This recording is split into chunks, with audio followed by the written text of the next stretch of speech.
सभी को राम राम नमस्कार दोस्तों, स्वागत है आपका। हमारी चर्चा चल रही थी पाश्चात्य राजनीतिक विचारकों पर, और पाश्चात्य राजनीतिक विचारकों में हमने लगभग 4-5 राजनीतिक विचारकों के बारे में अध्ययन कर लिया है। आज हम जे रूसो के बारे में अध्ययन करेंगे। तो ये पाश्चात्य राजनीतिक विचारक टॉपिक है, ये विशेष तौर पर राजनीति विज्ञान विषय से संबंधित ही है। तो जितने भी राजनीति विज्ञान विषय से संबंधित जो भी कंपटीशन की दृष्टि से जो भी एग्ज़ाम लगते हैं, उन सब में जिनमें भी पाश्चात्य राजनीति विचारक आते हैं उनमें जे रूसो का नाम तो महत्वपूर्ण आता है। तो जे रूसो यानी इनका पूरा नाम है जीन जैक्वेस रूसो की गणना पश्चिम के युग प्रवर्तक विचारकों में है, किंतु अंतर्विरोध तथा विचार विरोधाभासों से पूर्ण होने के कारण उसके दर्शन का स्वरूप विवादास्पद रहा है। अपने युग की उपज होते हुए भी उसने तत्कालीन मान्यताओं का विरोध किया। बुद्धिवाद के युग में उसने बुद्धि की निंदा की और सहज मानवीय भावनाओं को अत्यधिक महत्व दिया। तो आज हम जेन जैक्वेस रूसो का जन्म कब हुआ, उनके बारे में, जो उनके सामाजिक समझौते से संबंधित विचार हैं। सामाजिक समझौते से संबंधित ये क्रमशः तीसरे विचारक हैं, जिसमें सबसे पहले होब्स थे, लॉक थे, इनके बाद ये रूसो हैं। तो रूसो के बारे में जानेंगे कि इन्होंने सामाजिक समझौते के बारे में क्या कहा है, इनका सामाजिक समझौता किस प्रकार का था, इनकी रचनाएं कौन कौन सी हैं, इनकी स्वतंत्रता के संबंध में क्या संकल्पना है, शासन से संबंधित क्या विचारधारा है, प्रणाली है, राष्ट्रवाद से संबंधित क्या विचार हैं, इन सब के बारे में आप विस्तार से जानेंगे। तो चलिए चलते हैं, हम देखते हैं जे रूसो के बारे में। जे रूसो का जीवन काल 1712 ईस्वी से 1778 ईस्वी तक रहा। 1712 से 1778, 1712 ईस्वी से 1778 ईस्वी तक। रूसो का जन्म कहाँ हुआ? रूसो का जन्म स्विट्जरलैंड के जेनेवा शहर में 1712 ईस्वी में हुआ था। रूसो का जन्म स्विट्जरलैंड के जेनेवा शहर में 1712 ईस्वी में हुआ। राजनीति विज्ञान में रूसो ने पहली बार समानता की संकल्पना को डिस्कोर्सेज ऑन इक्वलिटी 1754 इस पुस्तक में स्थान दिया। यानी अगर राजनीतिक विज्ञान में, पॉलिटिकल साइंस सब्जेक्ट में, पॉलिटिकल साइंस में सबसे पहले अगर किसी ने समानता की संकल्पना का अगर विचार दिया है तो वो है रूसो। रूसो की बुक है जो डिस्कोर्सेज ऑन इनइक्वलिटी, तो काफ़ी महत्वपूर्ण बुक्स है, इनको, इस बुक को याद रखना है हमें। डिस्कोर्सेज ऑन इनइक्वलिटी 1754 में इसकी रचना की गई। तो इस बुक में पहली बार इन्होंने समानता की संकल्पना का विचार दिया। अब देखिए रूसो के बारे में सेबाइन क्या कहते हैं। सेबाइन के अनुसार रूसो ने आधुनिक युग में पहली बार समुदाय की मान्यता को पुनर्जीवित किया। यानी आधुनिक युग में अगर समुदाय की मान्यता को अगर दोबारा पुनर्जीवित करने का श्रेय भी किसको दिया जाता है? रूसो को दिया जाता है। ये बात किसने कही? सेबाइन ने की। तो ये कोटेशन भी परीक्षा में आ सकता है। रूसो ने आधुनिक युग में पहली बार प्रत्यक्ष लोकतंत्र, डायरेक्ट डेमोक्रेसी का प्रतिपादन दिया। प्रत्यक्ष लोकतंत्र का प्रतिपादन भी सबसे पहले रूसो ने दिया। रूसो ने पहली बार राष्ट्रवाद की संकल्पना का सैद्धांतिक आधार भी दिया। तो रूसो ने नागरिक धर्म की संकल्पना भी दी। फ्रांसीसी क्रांति पर रूसो का बहुत अधिक प्रभाव था। प्रबोध काल के युग में तर्क व वितर्क के प्रति विद्रोह किया। रूसो का प्रसिद्ध कथन है, देखिए ये कथन है, जो बुद्धिमान व्यक्ति पतित प्राणी है। बुद्धिमान व्यक्ति पतित प्राणी है, ये महत्वपूर्ण कथन रूसो ने दिया। तो ये भी पूछ लिया जाता है कि बुद्धिमान व्यक्ति पतित प्राणी है, उपरोक्त कथन किसके द्वारा कहा गया है? तो ये रूसो के द्वारा। रूसो के बारे में हमने क्या जाना? रूसो का जन्म 1712 ईस्वी में स्विट्जरलैंड में हुआ। रूसो ने समानता की संकल्पना को अपनी बुक डिस्कोर्सेज ऑन इनइक्वलिटी 1754 में दिया। रूसो ने आधुनिक युग में समुदाय की संकल्पना को पुनर्जीवित किया। रूसो प्रत्यक्ष लोकतंत्र का प्रतिपादन दिया। रूसो राष्ट्रवाद की संकल्पना का सैद्धांतिक आधार रखा। रूसो ने नागरिक धर्म की संकल्पना दी। रूसो का प्रसिद्ध कथन है, बुद्धिमान व्यक्ति पतित प्राणी है। जे रूसो के विचारों में प्राकृतिक अधिकारों का कोई स्थान नहीं है, यानी नेचुरल जो राइट्स हैं उनका कोई स्थान नहीं दिया इन्होंने। ऐसा माना जाता है कि रूसो के हाथों में पहुंचकर प्राकृतिक अधिकारों की संकल्पना की मृत्यु हो गई है। तो जो एक आदमी को प्राकृतिक रूप से जो अधिकार मिले हुए होते हैं, और इन अधिकारों को इन्होंने कोई स्थान नहीं दिया है। रूसो के विचारों से अमेरिका सहित दुनिया के कई संविधानों की प्रस्तावना प्रभावित है। रूसो के जो विचार थे, उन विचारों से अमेरिका के संविधान की प्रस्तावना तो प्रभावित है, लेकिन फिर भी कई और देशों की संविधान की प्रस्तावना भी रूसो के विचारों से प्रभावित है। क्योंकि रूसों ने समानता की संकल्पना दी ना सबसे पहले, तो समानता अपने अपने संविधान की प्रस्तावना भी में भी समानता की संकल्पना है। रूसो को जेकोबिनवाद और ब्लांकीवाद का पिता माना जाता है, तो ये भी काफी महत्वपूर्ण है। जेकोबिनवाद व ब्लांकीवाद का पिता किसे माना जाता है, तो रूसो को माना जाता है। रूसो को जेकोबिनवाद व ब्लांकीवाद का पिता माना जाता है, फादर ऑफ जेकोबिनवाद एंड ब्लांकीवाद। जेकोबिनवाद क्या है? जेकोबिनवाद फ्रांसीसी क्लब था एक, उसका नाम था, फ्रांसीसी क्लब का नाम था जेकोबिन, और उसका नेता था रोबेस्पियर। इस क्लब के अनुसार क्रांति अप्रियार्य है और ये किसी भी साधन द्वारा की जाएगी, यानी एक क्रांति अनिवार्य है और ये की जाएगी चाहे किसी भी साधन द्वारा की जाए। तो जेकोबिनवाद के बारे में क्या है? जेकोबिनवाद एक फ्रांसीसी क्लब था, उसका नाम था जेकोबिन, उसका नेता था रोबेस्पियर, और उसके अनुसार क्रांति अनिवार्य है जो किसी भी साधन द्वारा की जाएगी। तो ये जो संकल्पना है, ये जो धारणा है, ये जो विचारधारा है, इसी को जेकोबिनवाद कहते हैं। अब है ब्लांकीवाद। लुइस ब्लांकी के नाम पर ब्लांकीवाद शब्द का प्रचलन हुआ। ब्लांकीवाद शब्द का प्रचलन लुइस ब्लांकी के नाम पर हुआ। ब्लांकी ने फ्रांस में सशस्त्र एवं गुप्त क्रांति का सिद्धांत दिया। तो फ्रांस में सशस्त्र एवं गुप्त क्रांति का सिद्धांत ब्लांकी ने दिया। ब्लांकी के अनुसार क्रांति छोटे विशिष्ट वर्ग द्वारा संचालित होगी। तो ब्लांकी का ये भी कहना है कि क्रांति छोटे और विशिष्ट वर्ग द्वारा संचालित होगी। अब देखो, एक जो थिंकर में वेपर ने क्या कहा है? वेपर ने कहा है कि रूसो तर्क का उत्साही धर्मदूत है। रूसो तर्क का उत्साही धर्मदूत है, ये भी महत्वपूर्ण है। देखिए, एक कोटेशन तो हमने पहले पढ़ा, क्या पढ़ा? बुद्धिमान व्यक्ति पतित प्राणी है। दूसरा जो महत्वपूर्ण आया हमारे सामने वो है रूसो तर्क का उत्साही धर्मदूत है। ये किसने कहा? तो ये कहा वेपर ने कहा, वेपर ने। तो ये भी याद रखना है। अब उनके रोमांटिक विचार क्या थे, इनके बारे में देखते हैं। तो रूसो के विचार अत्यधिक नैतिकवादी व आदर्शवादी हैं। जो रूसो के विचार हैं वो अत्यधिक नैतिकवादी व आदर्शवादी हैं, जिसमें वह वर्तमान समाज की बुराइयों को परिवर्तित करके एक आदर्श समाज के निर्माण का प्रयत्न करता है। सबसे महत्वपूर्ण बात है कि रूसो जो वर्तमान समाज की जो बुराइयां हैं उनको बदल करके एक आदर्श समाज के निर्माण का प्रयत्न कर रहा है। अब रूसो का सामाजिक समझौता क्या है? देखिए, हमने हॉब्स का सामाजिक समझौता पढ़ा, लॉक का सामाजिक समझौता पढ़ा, अब रूसो का सामाजिक समझौता पढ़ते हैं। तो वैसे इनको तुलनात्मक रूप से हम भी अध्ययन करेंगे ना तो काफ़ी महत्वपूर्ण रहता है। तो क्योंकि ये जो तीनों सामाजिक समझौतावादी हैं, इन्होंने व्यक्ति के संबंध में, उनके गुण के संबंध में, जो उनके स्वभाव और उनकी प्राकृतिक अवस्था के संबंध में जो बातें कही हैं वो एक तुलनात्मक रूप से हमें अध्ययन करना चाहिए। तो एक तरफ होब्स है, लॉक है, फिर रूसो है, तो इनको क्रम से भी पढ़ना है। तो रूसो ने मानव स्वभाव और प्राकृतिक अवस्था कैसी बताई है, इसके बारे में देखते हैं। रूसो ने मनुष्य के स्वभाव को पशुवत माना, वह न तो अच्छा है न ही बुरा है। देखिए, होब्स ने बुरा माना, लॉक ने अच्छा माना, और रूसो क्या मान रहा है कि न तो अच्छा है और न ही बुरा है, बल्कि वह अपने प्राकृतिक पशुवत जीवन में रहता है। देखिए, ये एक एक शब्द महत्वपूर्ण है कि रूसो ने मानव स्वभाव व प्राकृतिक अवस्था के बारे में क्या बताया।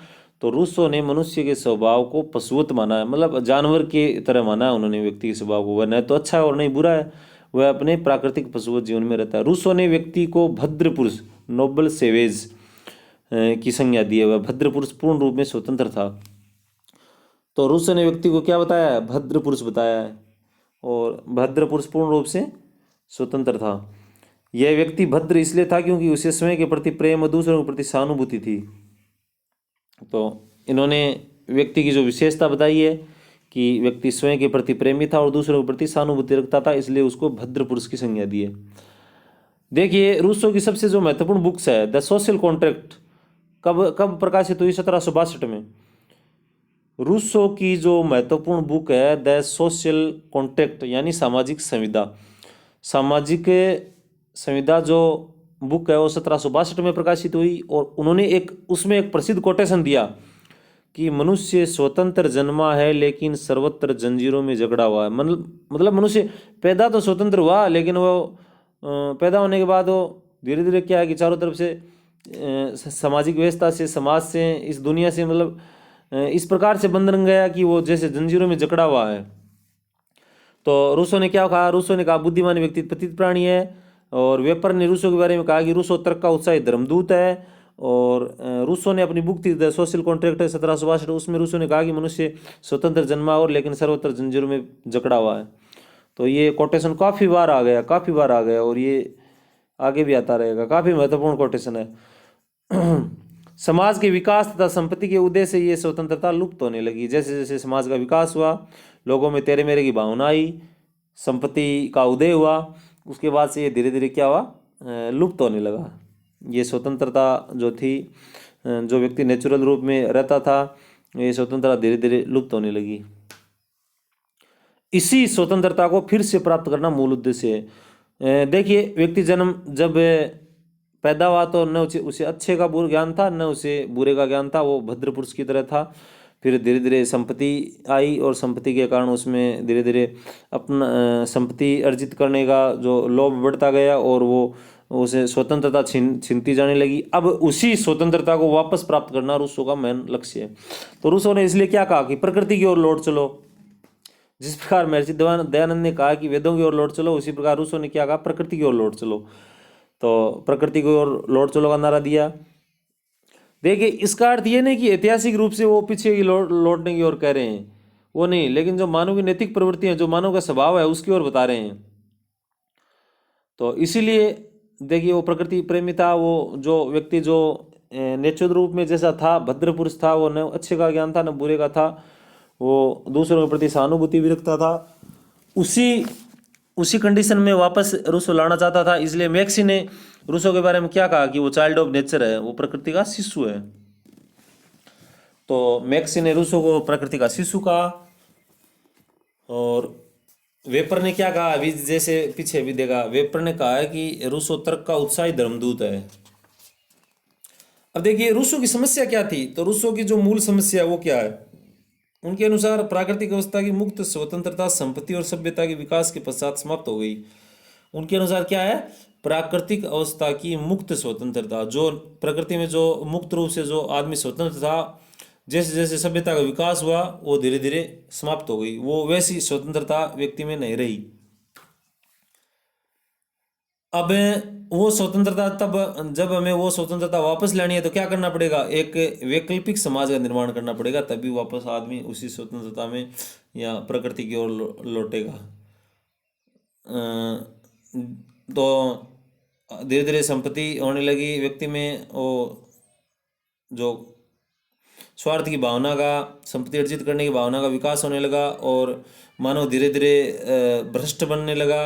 और इन जो ये भ्रष्ट बना, इन भ्रष्ट बनने का मानव के नेचर में, मानव के स्वभाव में चेंज आने का इन्होंने जो कारण बताया, वो कारण क्या बताया, समाज और संस्थाओं को बताया। व्यक्ति ने बोले जो समाज और संस्थाएं बनी हुई हैं उन्हीं के कारण व्यक्ति के स्वभाव में परिवर्तन हुआ। तो ये मानव स्वभाव की गलती नहीं है, जो समाज और संस्थाएं हैं ना, उनके कारण हुआ है। अब रूसो का समझौता क्या था, तो रूसो के सामाजिक समझौते का मूल उद्देश्य से स्वतंत्रता की प्राप्ति था। रूसो के सामाजिक समझौते का मूल उद्देश्य था कि स्वतंत्रता की प्राप्ति, मतलब व्यक्ति आजाद हो। रूसो के सामाजिक समझौते की विधि होब्स की बनती है, परंतु उसका मूल तत्व लोक की बनती है। देखिए, होब्स की अपनी अलग सामाजिक समझौता था, लोक का अपना अलग था, और रूसो का होब्स और लोक में कहीं ना कहीं थोड़ा थोड़ा मिलता हुआ भी है। होब्स की भांति है, परंतु उसका मूल तत्व वो लोक की भांति है। अब देखते हैं होब्स की भांति कैसे है, मूल तत्व लोक की भांति कैसे है, उसके बारे में भी देखें। तो होब्स की भांति कैसे देखते हैं, देखिए, रूसो के समझौते में भी व्यक्तियों ने अपने सभी अधिकार राज्य को सौंप दिए। रूसो ने जो समझौता किया उसमें अपने सभी जो अधिकार थे वो राज्य को सौंप दिए। और होब्स ने भी, हमने पहले अध्ययन किया पहले वाले वीडियोस में, तो उन्होंने, होब्स ने भी जो व्यक्ति संपूर्ण अधिकार है वो राज्य को सौंप दिए, और लोग ने, ये रूसो ने भी राज्य को सौंप दिए। तो इस दृष्टि से और होब्स की भांति है। और होब्स की भांति, होब्स क्या मानता था कि राज्य को निरंकुश, शक्तिशाली, असीमित, अधेय और अविभाज्य मानता था। और रूसो भी मानता है, निरंकुश मानता है, शक्तिशाली मानता है, असीमित मानता है, अधेय मानता है, अविभाज्य मानता है। तो इन हिसाब से हम कह सकते हैं कि रूसो का जो सामाजिक समझौता है वो होब्स की भांति है। अब ऐसे कौन से जो सामाजिक समझौते से संबंधित ऐसी कौन सी बातें कही हुई हैं जो लोक की भांति हैं, तो रूसो ने प्रत्यक्ष लोकतंत्र का आधार समझौते के द्वारा रखा। प्रत्यक्ष लोकतंत्र को उसने सबसे बढ़िया बताया, और प्रत्यक्ष लोकतंत्र का आधार उन्होंने सामाजिक समझौते के तहत रखा। यही बात है लोक ने की, तो लोक की भांति रूसों ने सरकार को एक मजिस्ट्रेट की संज्ञा दी। लोक ने भी सरकार को एक मजिस्ट्रेट की संज्ञा दी, और रूसों ने भी सरकार को मजिस्ट्रेट की संज्ञा दी। तो कुछ एक तो बिंदु ऐसे हैं जो होब्स की तरह मिल रहे हैं उनके सामाजिक समझौते में, कुछ ऐसे हैं जो रूसों की तरह मिल रहे हैं। अब जो रूसों का राज्य है, उस राज्य की प्रकृति क्या है? तो रूसों का राज्य आंगिक राज्य है, ऑर्गेनिक स्टेट है। उसने राज्य को असीमित, अदेय, अविभाज्य व सर्वोच्च शक्तिशाली माना है। तो ठीक इसी प्रकार का होब्स ने भी माना था राज्य को असीमित, अदेय, अविभाज्य और सर्वोच्च। तो रूसों के राज्य पर किसी प्रकार का नियंत्रण नहीं है, यानी रूसों का जो राज्य होगा वो असीमित और शक्तिशाली होगा, उस पर किसी प्रकार का नियंत्रण नहीं होगा। अब रूसों की संप्रभुता के संबंध में क्या विचार है? तो रूसों की संप्रभुता असीमित है, अदेय है, अविभाज्य है, वह कभी त्रुटि न करने वाली संस्था है। यानी रूसों की जो संप्रभुता है वो उसकी कोई सीमा नहीं है, वो किसी को दूसरे को हस्तांतरित नहीं की जा सकती, बांटी नहीं जा सकती, और वो कभी जो रूसों की संप्रभुता वो कभी गलती नहीं कर सकती। रूसों की संप्रभुता असीमित, अदेय, अविभाज्य व कभी त्रुटि न करने वाली संस्था है। तो इस प्रकार से हम कह सकते हैं कि रूसों के विचारों में जो लोकप्रिय संप्रभुता का विचार पाया जाता है, उन्होंने जो संप्रभुता के संबंध में विचार दिए वो कौन से हैं? लोकप्रिय संप्रभुता। रूसों ने राज्य और संप्रभुता के लिए सामान्य इच्छा शब्द का प्रयोग किया। उन्होंने देखिए वो क्या सोचे, वो बोले संप्रभुता का अगर उपयोग करेंगे तो हो सकता है कि राज्य निरंकुश हो जाए, तो उन्होंने जो संप्रभुता की जगह जनरल विल शब्द का प्रयोग किया, सामान्य इच्छा शब्द का प्रयोग किया। इस प्रकार से हम लोकतंत्र में जिनको हम चुनते हैं वो संप्रभु होते हैं, लेकिन वो उनमें किन की भावना, किन का मत निहित होता, जनता का मत निहित होता है। तो इसी प्रकार इन्होंने जनरल विल शब्द दिया, सामान्य इच्छा शब्द दिया। अब सामान्य इच्छा का विचार रूसों के विचारों का केंद्र है। रूसों के अनुसार दो प्रकार की इच्छा है, समुदाय के कल्याण की इच्छा जो कि जिसको हम रियल विल बोलते हैं, सामान्य इच्छा, और दूसरी है स्वार्थपूर्ण इच्छा जो एक्चुअल विल है। अब देखो यहाँ सामान्य इच्छा का मतलब ये नहीं है कि कॉमन प्रकार, ये है पूरे समाज की भलाई, मतलब जिसमें पूरे समाज की भलाई होना वही सामान्य इच्छा है। अब सामान्य इच्छा का मतलब ये नहीं कि सभी की इच्छा, ये है सभी के कल्याण की इच्छा, सभी की भलाई की इच्छा है। सभी की इच्छा नहीं, सभी की इच्छा तो गलत भी हो सकती है, लेकिन सभी की भलाई की इच्छा ही सामान्य इच्छा है। तो हम कह सकते हैं कि सामान्य इच्छा एक प्रकार की आदर्शवादी संकल्पना है। सामान्य इच्छा गुणात्मक नहीं है, मात्रात्मक नहीं है, गुणात्मक है। तो ये नहीं है कि 10 व्यक्तियों 20 में से अगर 15 व्यक्तियों की इच्छा है तो वो सामान्य इच्छा होगी, ये नहीं। 20 व्यक्तियों के कल्याण की जो इच्छा होगी वो सामान्य इच्छा होगी। तो ये गुणात्मक इच्छा है, मात्रात्मक इच्छा नहीं है। हम कह सकते हैं कि समुदाय, पूरा जो समुदाय है उसके जो कल्याण की इच्छा का जो योग है ना, वही सामान्य इच्छा है। अब रूसों ने समानता के विचारों का समर्थन किया है। रूसों ने क्या कहा है कि कोई व्यक्ति इतना गरीब न हो कि स्वयं को बेच सके, और कोई व्यक्ति इतना धनवान न हो कि वह दूसरे को खरीद सके। तो ये भी उन्होंने काफ़ी महत्वपूर्ण कही है, और ये यूजीसी नेट में भी ये कोटेशन आया हुआ है कि ये बात, कोई व्यक्ति इतना गरीब न हो कि स्वयं को बेच सके और कोई व्यक्ति इतना धनवान न हो कि दूसरे को खरीद सके, ये बात किसने कही? तो ये बात रूसों ने कही। मालिक एवं दास, शासक एवं शासित का भेदभाव समाप्त होना चाहिए, इसलिए उन्होंने संप्रभुता नहीं दिया, जो संप्रभु के लिए सामान्य इच्छा शब्द का प्रयोग किया है। अब सेबाइन ने क्या कहा है? सेबाइन ने कहा है रूसों के स्वतंत्रता की संकल्पना को विरोधाभासी स्वतंत्रता, पैराडॉक्स ऑफ फ्रीडम, जो रूसों की स्वतंत्रता है वो क्या है? विरोधाभासी स्वतंत्रता। एक तरफ तो वो क्या मानता है? राज्य को अदेय, असीमित, अविभाज्य और सर्वशक्तिशाली मानता है, और दूसरी बात ये कह रहा है कि सामान्य इच्छा सभी के कल्याण की इच्छा होनी चाहिए, जो कि शासक ऐसा हो जो सभी जनता की आज्ञाओं का पालन करे। तो ये इस प्रकार से कह सकते हैं, सेबाइन ने क्या कहा है कि जो उसकी स्वतंत्रता है वो विरोधाभासी स्वतंत्रता है, पैराडॉक्स ऑफ फ्रीडम है। अब रूसों का क्या कहना है? रूसों का कहना है कि जो व्यक्ति अपनी सामान्य इच्छा का पालन नहीं करेंगे उस व्यक्ति को स्वतंत्र होने के लिए बाध्य किया जाएगा। इसी कारणों से फांसीवाद का विचार का दार्शनिक पिता कहा जाता है। यानी क्या, उसका क्या मतलब है? जो व्यक्ति अपनी इच्छा का पालन नहीं करेंगे, यानी जो भी संप्रभुता होगा वो जनता की सामान्य इच्छा का पालन नहीं करेगा तो उसे उस जनता द्वारा करवाया जाएगा, इसलिए उसे फासीवाद के विचार का दार्शनिक पिता कहा जाता है। अब रूसो किस प्रकार की शासन प्रणाली के समर्थक थे? तो रूसो डायरेक्ट डेमोक्रेटी के जन्मदाता माने जाते हैं, प्रत्यक्ष लोकतंत्र की, यानी सीधा जनता का शासन हो। उन्होंने प्रतिनिधि लोकतंत्र का कड़ा खंडन किया है। उन्होंने जो वर्तमान जो अपना लोकतंत्र है उसमें जो प्रतिनिधि लोकतंत्र चल रहा है इसका इन्होंने विरोध किया है। इन्होंने जो स्विट्जरलैंड में जो जिस प्रकार से सीधा चल रहा है, डायरेक्ट लोकतंत्र चल रहा है, प्रत्यक्ष प्रजातंत्र चल रहा है, सीधा जनता का शासन चल रहा है, उस प्रकार के शासन को इन्होंने सहमति दी है। इस प्रकार के शासन से वे सहमत थे। तो व्यवहारिक समस्या को देखते हुए रूसो ने क्या कहा कि लोकतंत्र एक ऐसी शासन प्रणाली है जो केवल ईश्वर के राज्य के लिए उपयुक्त है। यानी हम कह सकते हैं कि शुद्ध लोकतंत्र इन्होंने संभव नहीं बताया। इन्होंने अगर बोला ये लोकतंत्र इतना बढ़िया है कि अगर ये मान लो इसमें सामान्य इच्छा हो, इनमें अधिकतम व्यक्ति के कल्याण की इच्छा हो, तो ये एक प्रकार से हम कह सकते हैं कि ये स्वर्ग है, ये ईश्वर के राज्य के लिए उपयुक्त है। जो रूसो के लोकतंत्र की मान्यताओं को आमूलवादी लोकतंत्र भी कहा जाता है, रेडिकल डेमोक्रेसी। जो रूसो ने डेमोक्रेसी के संबंध में जो भी मान्यताएं दी हैं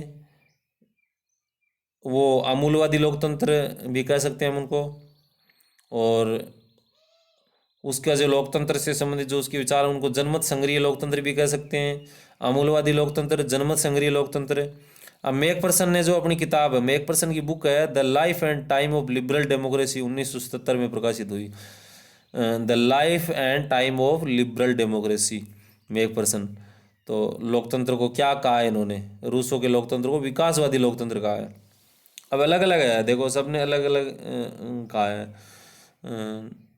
रूसो ने लोकतंत्र की मान्यता को अमूलवादी लोकतंत्र कहा है, मैकफरसन ने विकासवादी लोकतंत्र कहा है, और उसके लोकतंत्र को जनमत संग्रही लोकतंत्र भी कहते हैं। तो ये मैकफरसन की जो बुक है the life and time of liberal democracy 1977 में जो प्रकाशित हुई, इसमें रूसो को विकासवादी लोकतंत्र कहा गया, ये याद रखना। आ सकता है कि किसने और किस बुक में विकासवादी रूसो के लोकतंत्र को विकासवादी लोकतंत्र का, डेवलपमेंट डेमोक्रेसी का है, तो ये भी काफ़ी महत्वपूर्ण है। अब राष्ट्रवाद से संबंधित रूसो के हैं, तो रूसो को राष्ट्रवाद के विचार का सैद्धांतिक जन्मदाता, रूसो के राष्ट्रवाद के जो विचार हैं उनके सैद्धांतिक जन्मदाता कहा जाता है, वास्तविक जन्मदाता नहीं, सैद्धांतिक जन्मदाता। उसने जो राष्ट्रवाद को नागरिक धर्म से संबंधित करने का प्रयास किया। अब उसके विविधतावादी विचार हैं। रूसो लोकतांत्रिक भी है, रूसो व्यक्तिवादी भी है, समाजवादी उसकी प्रेरणा लेते हैं, फासीवादी भी उससे प्रभावित हैं। तो हम कह सकते हैं रूसो की कोई एक ही नहीं, वो मिला जुला विचार हैं उसमें। लोकतंत्र से संबंधित है, व्यक्तिवादी से संबंधित, समाजवादी से संबंधित और फासीवादी से संबंधित भी।